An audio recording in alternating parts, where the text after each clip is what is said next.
Hello everyone, this is Michelle Brantner, soon to be former superintendent of schools, coming to you from my office with Jean Sharlow. Hello everyone, and I am soon to be the superintendent.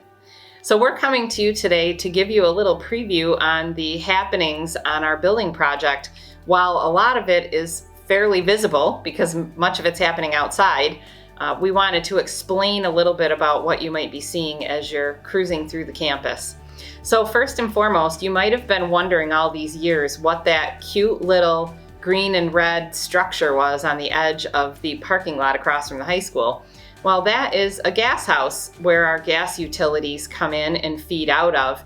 And that gas house actually fed the entire district.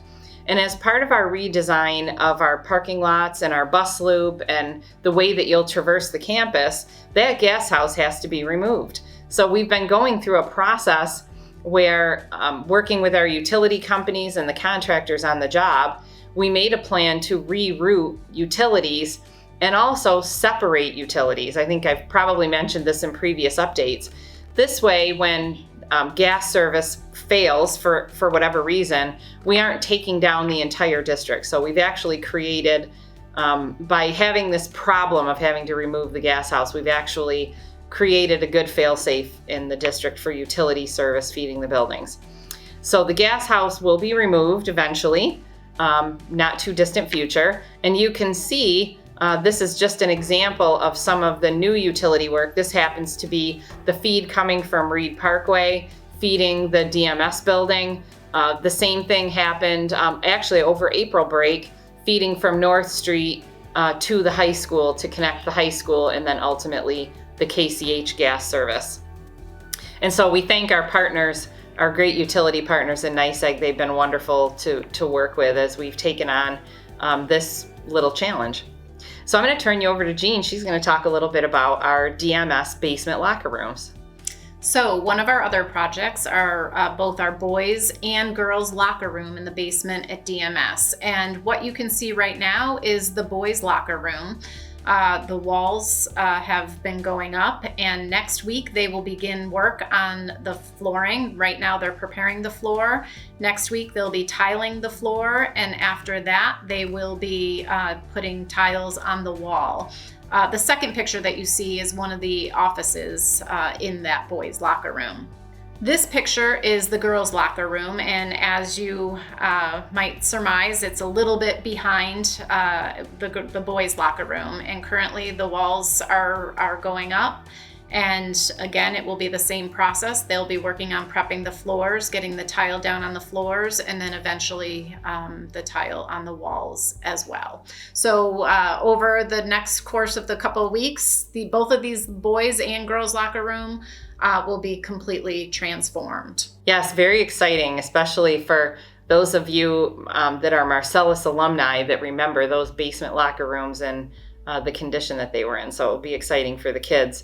So something that you've probably just seen looking up into the sky would be some railings around our roofs and maybe a worker peeking out. But I wanted you to get the bird's eye view if you were flying a drone overhead. So just to show you some of the roof progress, the first picture that you see on the left is a picture of tear off. So it looks like what you would think messy pieces of insulation.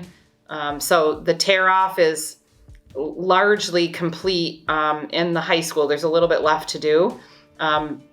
Totally complete at DMS. And it will be beginning next week at KCH. So this is just an example of what a tear-off process looks like. And then to the right of that, you can see new roof going down. So that's super exciting.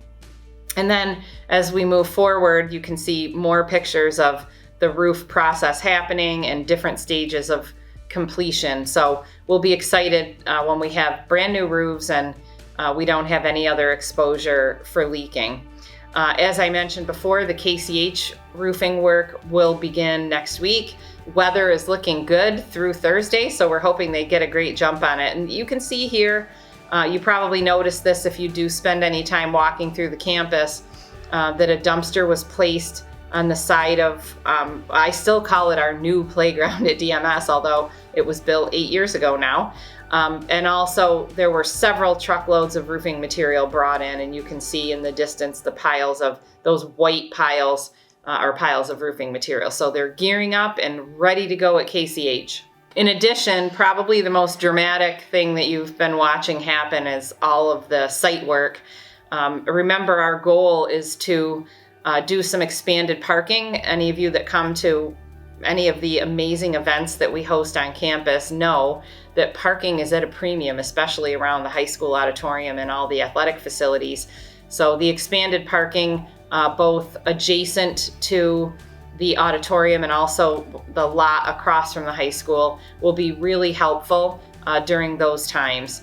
So what has to happen before all this site work is done, including new bus loop and a separation of traffic through the district and our bus traffic, is that there's a significant amount of drainage work that has to happen to prepare that site. So we've been chipping away at that little by little, and what you can see here is the result of the initial expansion. You can see that some gravel has been put down, but you can also see where they're literally digging massive holes in parking lots to accept very large drainage structures. So again, if you've been walking through the campus, you've seen that, but you've also seen these incredibly large drainage structures before they're being dropped into the ground. And the view on the left is actually the area right outside of our tennis courts. They're currently in the process of laying drainage structures going across that lot, sort of at an angle. So basically each day they tackle an area and they infill that before they close up for the night, and then they come in the next day and start a new area. And I'm going to turn you over to Jean. You'll notice that there have been some logs preserved, and she's going to tell you a little bit about what's to come. So anyone that has been on campus, it's a bit profound to see the site work for our agricultural facility. And we've had to cut several trees. And you can see the logs that are here in this photo. We preserve those logs so that they can be used by Joe Killian, one of our ag teachers, in using the sawmill that will be part of our agricultural facility. So it was important for us to make sure that we repurposed those logs and use them for the benefit of our students. So as a quick aside, I've had a few community members puzzle a little bit with me about agriculture. Why agriculture? And after having some pretty detailed conversations, I even have had some people say, oh my gosh, that's what it is? Maybe you should stop calling it agriculture, which I have to laugh because that's what it is. But the reason for us to really go in this direction has a lot to do with the types of skills and programming that it can provide all students. There really is something for everyone, from just learning some of the hands-on processes that can be done. And part of our mission statement and commitments, we put a stake in the ground that we're going to lean into more learning by doing. And so building programs where students are actually getting their hands dirty, so to speak, and really engaging in real work is incredibly important to us as a district, and I think to the whole community.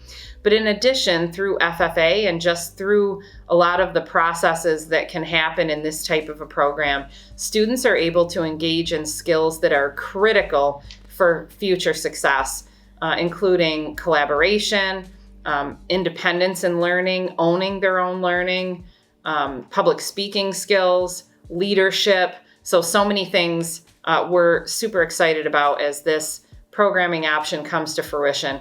In addition, the diversity of program that can be offered through an elective program built around agriculture is incredible.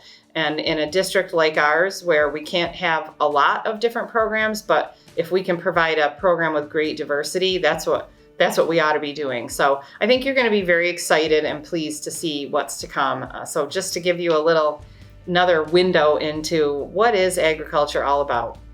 So I hope you enjoyed taking a peek behind the scenes at some of the work that's going on. I know that Jean will do a great job keeping you updated in the weeks to come. And just as a quick note, there will be some abatement work happening on a very limited basis right in the former entryway of the high school, and also the entryway by the trophy case. So you may see some things happening. It'll be a pretty quick process, probably within the confines of a week. And I know Jean will be putting out some more information about that soon. So thanks everyone for tuning in, and more to come. Thank you.